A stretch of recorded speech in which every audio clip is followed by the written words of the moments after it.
നിശബ്ദത വാചാലമാകുന്ന ഇടത്തിൻ്റെ പേരാണ് മരുഭൂമി.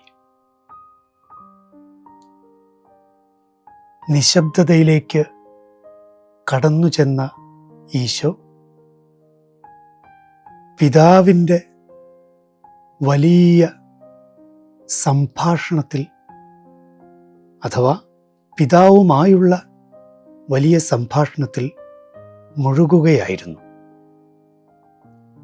ശബ്ദങ്ങൾ അവ പലപ്പോഴും ശ്രദ്ധ പതറിക്കുന്നവയാണ്, ചിതറിക്കുന്നവയാണ്.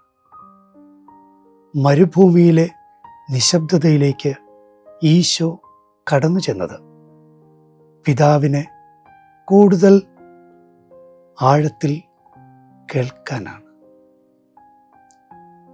മരുഭൂമി നിശബ്ദതയുടെ ഇടമാണ്. ബഹളങ്ങളാണ് ചുറ്റും, വല്ലാത്ത ബഹളങ്ങൾ. കർത്താവായ ഈശോയെ, ബഹളങ്ങളാൽ വലയം ചെയ്യപ്പെട്ടിരിക്കുന്ന ഞങ്ങളെ ഈ നോമ്പുകാലത്ത് നിശബ്ദതയുടെ ഉള്ളറകളിലേക്ക് കൊണ്ടുപോകണമേ.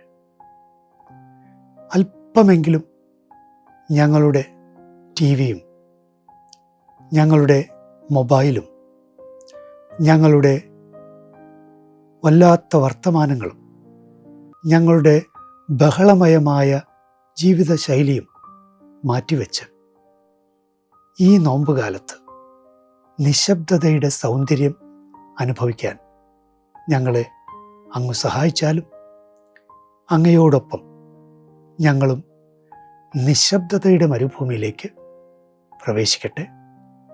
ആമേൻ.